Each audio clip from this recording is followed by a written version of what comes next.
Hai, selamat datang kepada pelajar tingkatan 1 bagi subjek RBT bersama Cikgu Husna. Okey, untuk hari ni kita akan masuk 4.1 iaitu lakaran pictorial, tapi hari ni kita nak capai 2 ya, iaitu kita akan tahu penilaian maklumat pada lakaran yang dipilih dan juga penambahbaikan pada lakaran. So berdasarkan sebelum ni kita dah buat lakaran, kita akan nilai dan kita akan tambah baik berdasarkan lakaran yang kita pilih. So pada minggu lepas, pada video yang lepas, kita dah pilih topi merah sebagai lakaran yang terbaik kan. So tapi kat sini cikgu nak bagi tahulah kenapa penilaian maklumat ni penting pada sesuatu lakaran. Penting ke nak nilai ni? Pentinglah sebab apa? Okey, disebabkan citarasa pengguna ni, dia sentiasa berubah-ubah ikut trend. So, dia ni memberi kesan kepada mereka tahu untuk sentiasa memenuhi keperluan dan kehendak pengguna lah pada masa kini. So, dekat sinilah tujuan penilaian maklumat berlaku. Iaitu yang pertama adalah untuk membantu mereka mengenal pasti citarasa terkini pengguna. Yang kedua, nak membantu mereka dan juga pelanggan memahami lakaran yang dia akan hasilkan. Trend. Trend ni adalah satu jenis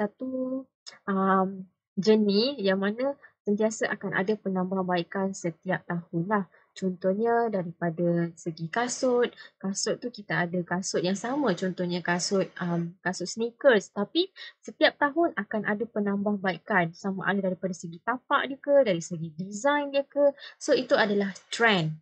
Akan ada perubahan mengikut semasa. Okey, kemudian trend yang kedua adalah contohnya handphone. Handphone kita ada trend daripada dulu pakai flip biasa, sekarang dah pakai yang iPhone yang terbaru tu kan. Sekarang ni dah balik semula kepada trend yang lama. Kita ada masih pakai flip phone tapi secara yang terbaru ni iaitu Samsung tu lah. Yang flip phone tu kan sangat sangat menarik lah bagi cikgu dan dia menggunakan citarasa yang dia menggunakan teknologi yang terkini lah. Okey, kemudian kita ada pemilihan botol air dekat sini. So nampak botol air tu sama je untuk minum. Fungsi yang sama untuk minum. Tetapi ada corak, ada design, ada warna yang mengikut citarasa pengguna. Macam yang selalunya orang ni dia akan pilih ikut citarasa dia lah. Tak ada, kalau boleh tak nak sama dengan orang kan. So nampak disebabkan sifat manusia macam tu, designer akan cuba memenuhi keperluan dan kehendak pengguna. Okey, itu adalah trend. Trend ikut haluan yang terkini lah. Contohnya sekarang ni trend lebih banyak kepada TikTok macam tu. Itu adalah trend. Nampak? So pentinglah penilaian ini dilakukan. So yang kedua, apakah maklumat yang kena ada pada sesebuah lakaran? So bila kita nak nilai maklumat tu ada 5 perkara yang kita kena ada dalam tu, iaitu yang pertama adalah bahan yang digunakan, yang kedua adalah penyambungan yang digunakan, yang ketiga adalah jenis kemasan produk, yang keempat adalah fungsi produk dan yang kelima adalah elemen yang digunakan. So maklumat-maklumat ni perlu ada dalam lakaran awak nanti. Awak buat produk, awak punya lakaran terakhir kena ada benda-benda ni. Okey. So ini adalah contoh penilaian maklumat iaitu topi. Topi. Kita pilih video yang lepas tu, kita pilih topi merah ni adalah topi yang terbaik. So kita akan nilai dia mengikut maklumat-maklumat yang kena ada lah, iaitu yang pertama dari segi bahan yang digunakan. So kita tengok kat topi merah ni, bahan yang digunakan adalah kain felt lembut. Okey. Kain felt ni macam bilah kain dia ada macam-macam warna. Dia tak terlampau keras, dia tak terlampau lembut. Dia macam just nice je lah. Cuma dia ada banyak sangat warna. So, sangat menarik dekat situ. Penyambungan yang digunakan. Okey, kita jahit topi guna tangan ke guna mesin?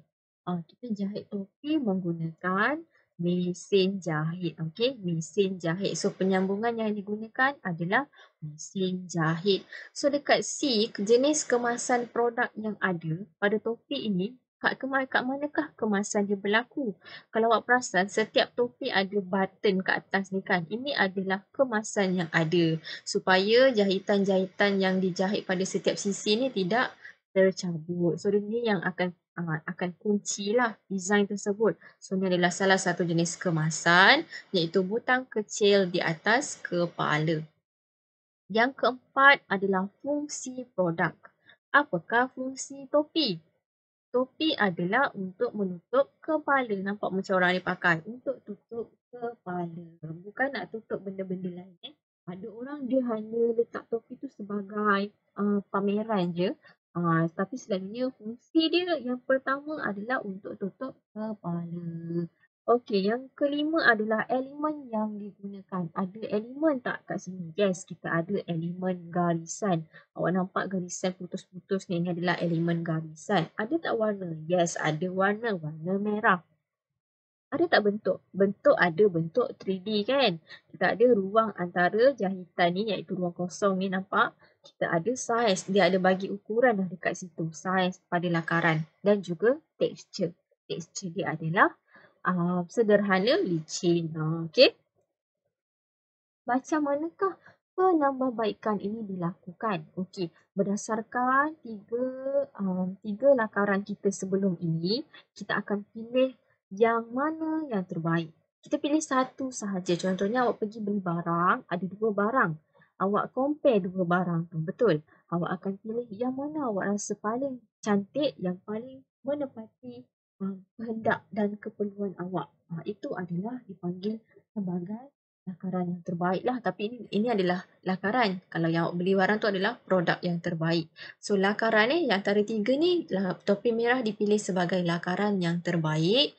Satu sahaja produk dipilih sebagai lakaran terbaik. Kemudian penambahbaikan ni akan dibuat pada lakaran topi inilah untuk menghadapi persaingan dengan produk lain di pasaran. Contohnya macam awak tengok dekat Shopee kan. Awak type dekat situ topi.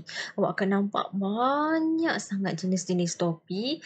Tetapi macam mana awak nak buat topi awak tu special? The one and only. One of the kind macam tu. Awak nak dapatkan one of the kind. Dia lain daripada yang lain. So akan ada penambahbaikan dekat situ. Okey, ada 4 tujuan penambahbaikan, iaitu yang pertama adalah untuk memenuhi cita rasa pengguna terkini.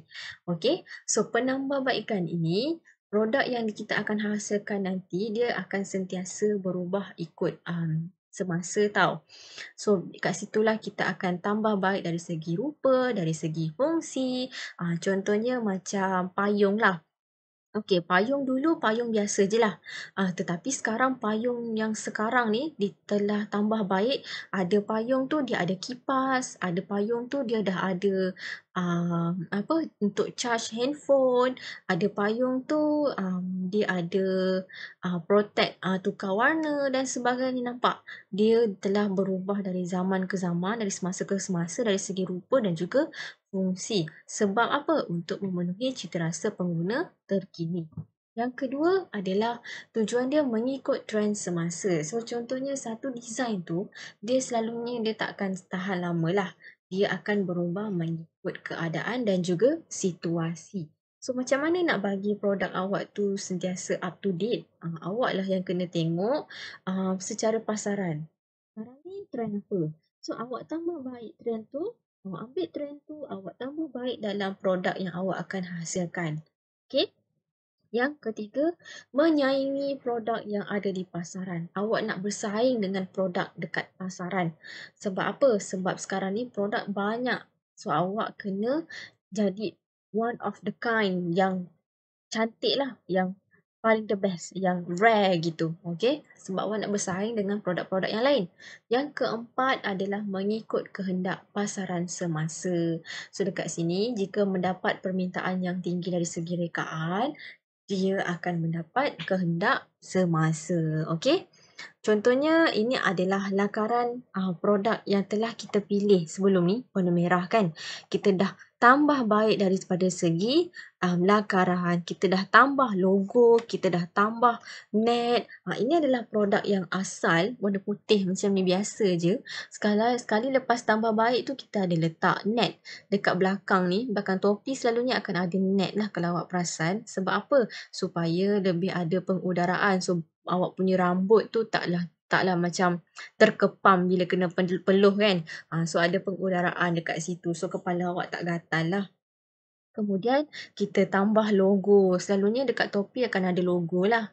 Nak tunjuk macam trend. Nampak? Ikut kehendak semasa.